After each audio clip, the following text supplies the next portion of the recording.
Good morning, Courageous Church. Happy Valentine's Day. I'm here with special guest Pastor Kevin Goos and Barb Goos, and they are my parents.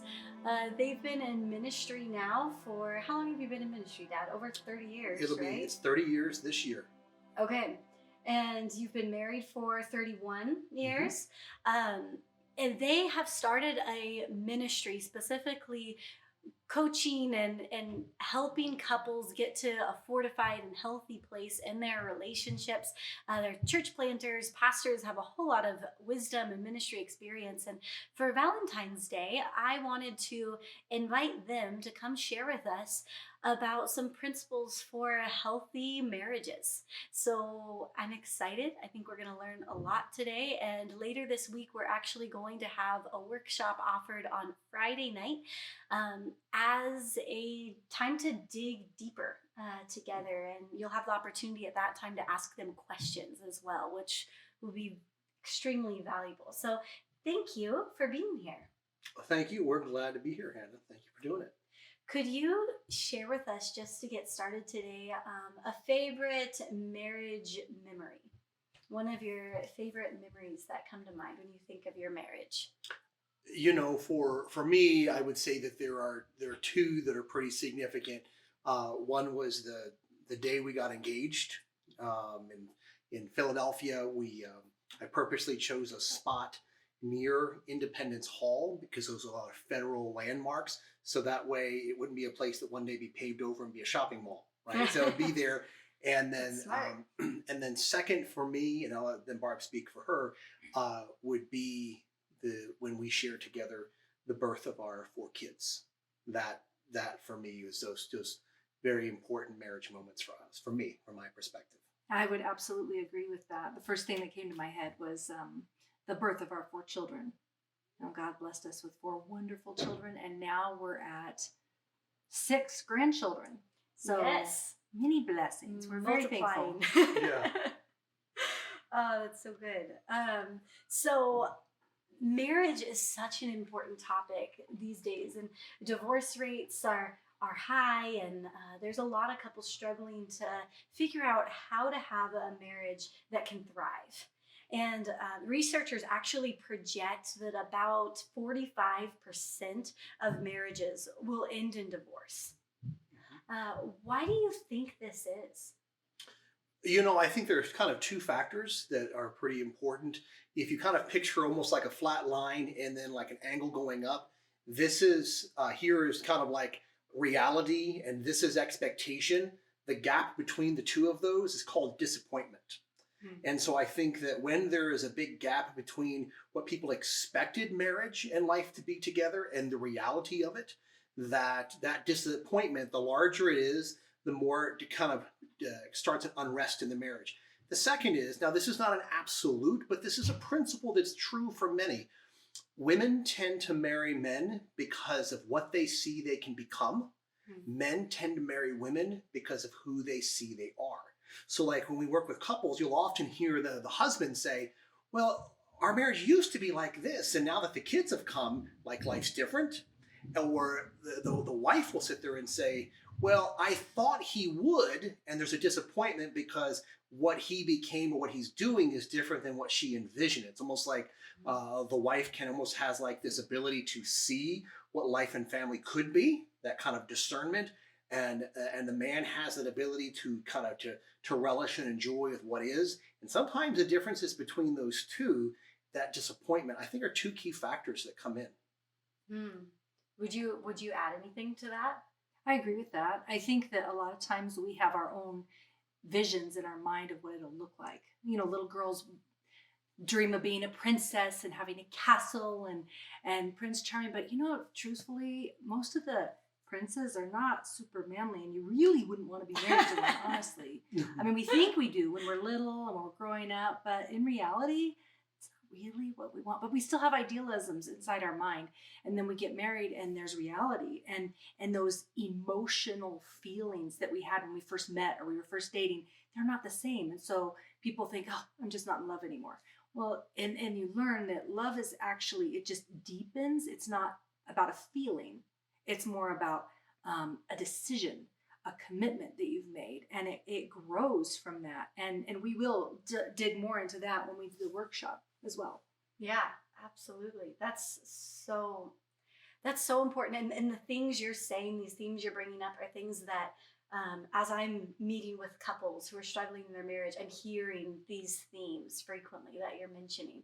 So it's interesting to hear it communicated as clearly as you've put it. As women do tend to wish their husband could be this or this or this, and yeah, that's interesting to hear it put that way. That's a helpful way to put it. So have you, in your marriage, you've been married 31 years. That's longer than a lot of marriages. Have you personally gone through a season in your marriage that was particularly difficult, and what kept you together through that? Why didn't you become part of that 45% statistic? We did. We reached a point where we literally, you would say it was a miracle that we're actually still sitting here. You talk about that disappointment. I know that unfortunately I went down a road of kind of bitterness and resentment for what I felt wasn't in our marriage. And I made some very foolish and sinful decisions, and they very easily could have ended our marriage. And I remember at a certain point when we were really making the decision, were we going to do the work and the effort to say we're going to stay together, because it was a crossroads. And Barb's answer when I said, do you want to be together, and what she talked about, it was hard to hear, but it was the right answer. And it was because of the covenant and commitment she had made with God was deeper than the present connection that we had because of my actions that had betrayed her trust. And so there was something deeper that rooted us, that allowed us to walk through what was a difficult season. And maybe Barb, you could speak better to that, because that was a decision that you actually had to make. I would say that my lowest point in our marriage and in my life, I was surrounded by people, but I'd never felt more alone. And that's when God moved in, and he was closer to me than I'd ever felt him before. I could literally just feel his presence with me. And that is what gave me the strength. Just knowing he loved me, he cared for me, and he was with me. That's what I needed. And just, he brought me through that. He really did. And it was interesting because we both hit those points at the same time, separately. So where God was, we were both at rock bottom, but God was so close to us. And then him being close to us helped us bring us back together again. Okay. But we didn't do it on our own. We had to do it with the help of God. And we had to go get skilled help to help us through that, because we were in murky waters. We couldn't see clearly. Mm-hmm. So what would you say to a couple or to an individual who feels like they are the only one in the relationship that's wanting to either dig deeper into God, dig deeper spiritually, or they're the only one that's really wanting to pursue something like counseling or making the marriage better? What would you say to that spouse watching today? It's interesting, because ironically, what got me into trouble was that I believed I was doing the work for both of us in the marriage. So it's ironic. I thought that before we hit the crisis. And so what I would say is, I'm going to use an old school example. I'm going to show my age, but I want you to imagine a print newspaper. And on the print newspaper, you have the front page, and that's the headlines for that day. Then several pages back, you kind of have those smaller articles. What I would say to that person is that a marriage is like both. There are the front page, out in front issues that are really kind of there, but what led to that moment are often several pages back in sort of the story of that marriage. And I would say to that person who says, I'm the only one, or there may be truth that at that moment you're the only one, but it took two people over the course of time to either strengthen or for that marriage to be in a place of brokenness. This is not casting blame where someone doesn't deserve the blame. It's understanding it's the smaller stories that collectively lead to the headline. And I would add to that, there is a real enemy of our souls. There's a real Satan, and he loves nothing better than to destroy God's treasured children that he's created. He loves people more than anything else. And I'd say the most critical point is to realize that you're it's not a battle with your spouse necessarily. It's deeper than that. And so go to war, go to battle on your knees. I mean, in prayer, because God hears your prayers and you matter to him. Your marriage matters to him. And when you realize, okay, it's not about my spouse. Then you start loving that spouse the way that God loves you, the way that you would treat Jesus if he was in the room, just honoring that spouse, showing love to that spouse, even though you don't feel like it and you're mad. But you start doing that, it's going to convict them eventually. And if you're on your knees and you're praying and you're lifting up that marriage to God, he hears your prayers and it matters. I'm not saying it always works, because you have to have two people to make it work. But I mean, that going to battle on your knees, I mean, that's truly very, very effective. That's valuable. Thank you. Let me ask you, for everyone listening, just a few questions about a few key topics that tend to be areas of conflict in marriage. And I know you'll get the chance to answer questions in the workshop and to dig into these sorts of things more. But for those who are with us this morning, if you could give just a piece of advice in these few areas. First, let's start with finances. That can be a major source of tension. What would you say to the couple fighting over the area of finances? You know, it's interesting. There's a wonderful ministry called Marriage Today, and Jimmy and Karen Evans, they've put a book out that actually talks about the financial languages that people have. So some people are naturally savers. Other people are naturally spenders, but it goes into more than that. That some people, one of the ways they express love is by the way they spend money. And for some people, the way they express love is by the way they save money. There's actually 4 languages.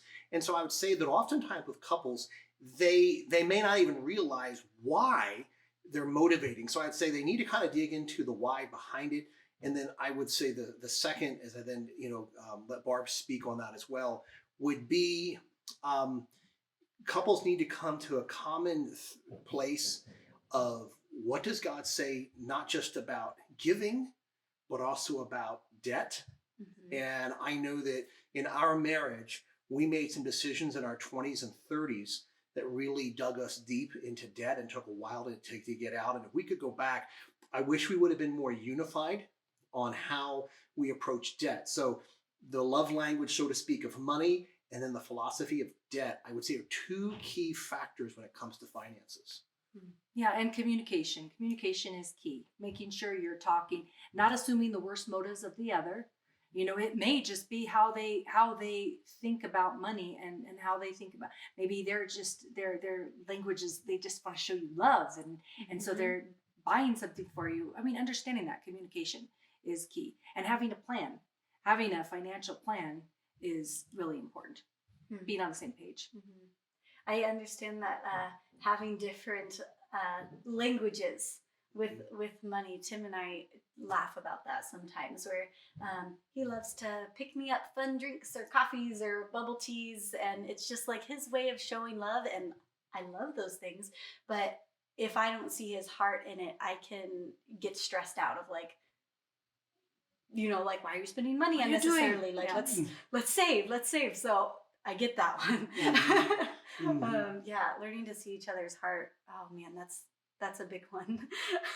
And coming to a plan you agree on. So that's huge. What about, you touched on communication just now. What about communication? If you could give just a overview, summary, piece of advice on communication for couples that when they come together, they feel like, man, they are just not on the same page. What counsel would you give them? I think so many times people in general, we get offended easy. And that goes with assuming the worst motives of the other person. You know, we what is it? We often say we want people to believe the best intentions about us, but we're suspicious of others' intentions. Well, they meant to offend me. They meant to be rude. They meant to tear me down. Not necessarily. They may not even remember the comment, and they didn't mean it the way we took it. And so again, assuming the worst out of people instead of assuming the best, because we want people to assume the best out of what we say and what we do. Yeah.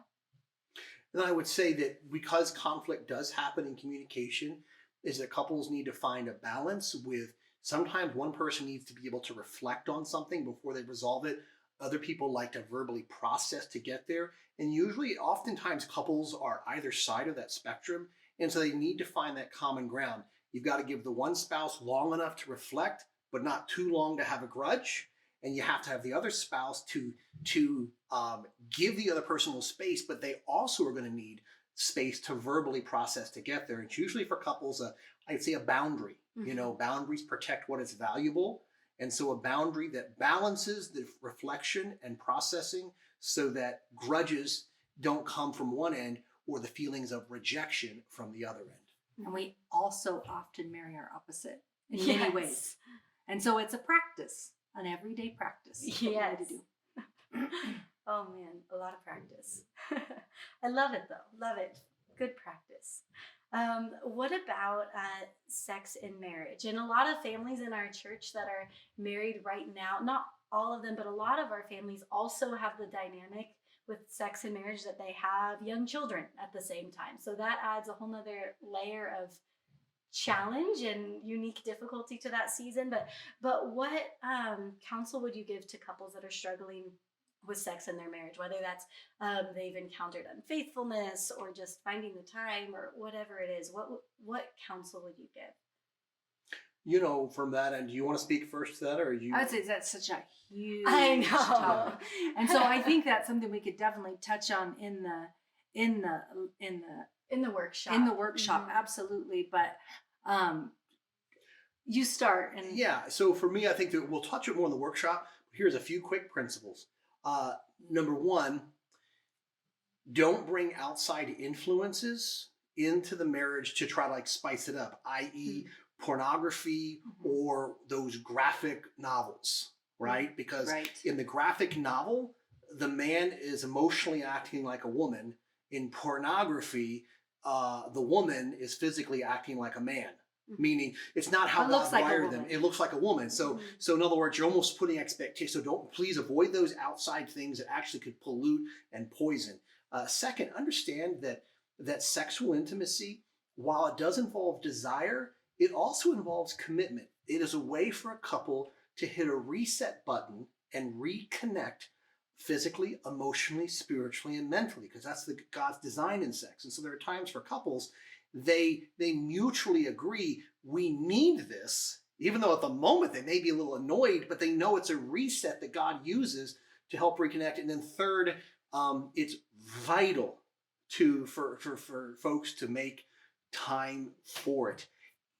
The spontaneous member may feel this isn't as neat, but there were times in our marriage we actually had to calendar it. I was thinking that, and you mentioned with young kids, and that's huge too, because you have young kids and they're always needing something and we love them, but you're tired at the end of the day when they go to bed, and it's almost you almost have to intentionally schedule it, plan it, even if it's in your mind, plan it out, schedule it. Really do. But we got to the point, because remember we had four kids and three of them were grouped together. There was a season of time where we actually built into our calendar a couple times a week that we would have times together, because we knew we needed that reset. And sometimes after that time together sexually is often when couples also talk, right? And so in the physical connection, there also is in the emotional connection and relational connection. And so it's a release of tension. It's a release of tension. It is God made it wonderful, and it does so much. And so I would just say, well, dig into it more, but just from those to say it's an essential part of helping recalibrate and reset the connection between a husband and a wife. And then I'd like to ask if you have any specific words of advice, if you could talk just to the men today. And if you could talk just one-on-one with the women today, and from that wife's perspective or that husband's perspective, what's some counsel you would give?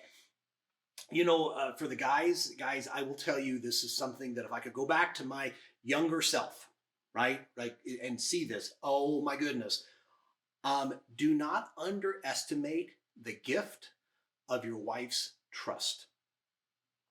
There's the As one who had to walk through the journey of a restoration of marriage, as Barb and I did, I will say that I underestimated completely not only what it would mean to lose that and the hurt that it caused Barb, but the journey to regain it.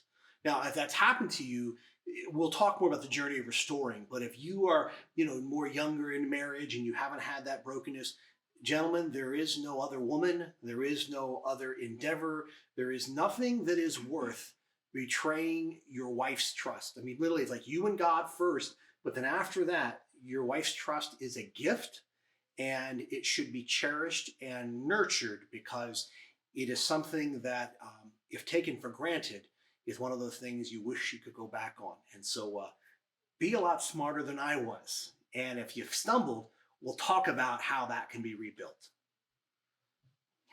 I'd say this is a little bit of a controversial subject, actually, but I feel me as a woman looking at different women and men, I feel like there's a little bit of a identity crisis right now, where men, at least me, I'll talk from my perspective. I still want to be treated like a lady. I like it when they open the doors for me, but the poor guys, they don't know, should I open the door or am I going to offend someone if I open the door? It's kind of like we want men to rise up, but then we don't want them to rise up too much because we don't want them to rise past us. So we kind of have them in this tough spot where we want them to serve us and help serve with the children, but yet we kind of try to keep them down and we try to, it's confusing and I feel bad for them. And so I feel like sometimes they don't really know what to do and how to do it because it's offensive either way. And we are emotional people. We can be. Not all of us are, but we can be emotional people and we can hold on to things and we can hold grudges and be a little unrealistic in our expectations. And so I know that's like a huge, I love women. I know we're emotional creatures and we have a lot going on. But, just be fair to him. Don't have unrealistic expectations to him, with him. And I get that. It's with us too, but that's what we're always, oh, what about us? What about us? And just soften a little bit. And again, assume the best motives. Communicate. Be on the same page. Figure out your rhythm. My husband calls it your dance. You select your partner, they select you. You have your rhythm of doing things and it works for you. And whatever that rhythm is, stick with it and don't compare them to someone else. Well, him over there, he's doing this for her. And this guy over there, and this person's giving me attention and, trying to get attention from the wrong places and just stay focused on your marriage and your husband, and don't try to get attention from other people and expect him to be something that he can't be. Mm-hmm. I know I just threw a lot out there. It's good stuff though, and you're bold and you're courageous, and it's great. It's needed. Tell us, just as we wrap up today, as we have a only this limited window to cover so much valuable information today. Tell us if people want to reach out more. We know we have the workshop coming up Friday night. Tell us a little bit about the marriage portion of Fortify, and how they could reach out to Fortify. So for Ministry Fortify, the website is befortified.life, and you'll see there's several areas that the ministry encompasses, and one of them is marriages. And there's different ways that we can walk with couples. The first is what's happening this Friday, which is a marriage workshop. You call them workshops, retreats, different name, but the same thing, a concentrated time to dig deeper into the ways marriage can be strengthened. A second way is that we do work with couples, so to speak, one couple with another. That can be in this day and time. That can be Zoom meetings. Obviously, when things get post-COVID, can also involve almost like mini retreats where couples can have like an intensive and come spend time with us in a way that it's refreshing and rejuvenating, but also targeted. So whether it would be kind of like couples counseling, from a pastoral sense, we're not psychiatrists or psychologists, but from a pastoral sense, we would say those Zoom meetings, the retreats or seminars, workshops, and then what we call like mini retreats where couples say, hey, we're going to get away for a couple days, 2-3 days, and really have some targeted time. And then, well, it's not specific to just marriages. You wrote a book for people who are in a place of needing like restoration in their life. Could you tell us a bit about that, just in case, there's people listening that, that need that right now, whether it's in their marriage or just as they're trying to build their marriage and they recognize that they need to get healthy themselves. Could you tell us just for a moment about that? Whether you go to our website, befortify.life, or go to Amazon or any, so to speak, web-based or electronic bookseller, our book, Dry Bones, Redeeming Your Past, walks through kind of 3 ways in which we often need healing in our lives. Sometimes we call it the glory days. We're looking back and we wish we could recapture what life was at an earlier time. Sometimes it's regrets. We're looking back and saying, if I would have made a better decision or a different decision. And so we live with regrets. And this third is, how do we process pain? Pain that either we caused or pain that was inflicted upon us. And so the book walks through in a very much of a way of telling stories and asking people to think of their own story, ways in which that weave of healing from idealizing the past, regrets from the past, or pain that's being carried along in their life. And that's the design behind Dry Bones, Redeeming Your Past. Okay, thank you. Thank you. And I would just add to that, we do care. We care about people's marriages, and we really made a commitment when God walked us through healing in our marriage. We made a commitment that we would be there and help other people with their marriages, because it matters, and it matters to God. Thank you. Well, thank you for investing in us today. And this Friday night, if you want to be able to dig deeper, ask more questions, there is such a wealth of wisdom here. This Friday night, I'd encourage you, take the time to put like on a movie for your kids, pop some popcorn, get them, if you're a parent right now, I know I'm speaking from being a parent right now, but get them settled in and take some time to invest in your marriage together. Sit down on the couch, grab a cup of coffee, grab a snack, and join in this workshop and get the opportunity to get some really practical healing advice so that you can step into your marriage in a way that will help it to thrive. So today is just a starting point, but we encourage you to jump in with us Friday. We hope that your Valentine's Day today for all of you is wonderful. And thank you for joining us today. Yes, absolutely. Thank you for having us. Happy Valentine's Happy Valentine's Day. Happy Day. Valentine's Day to you. Yeah.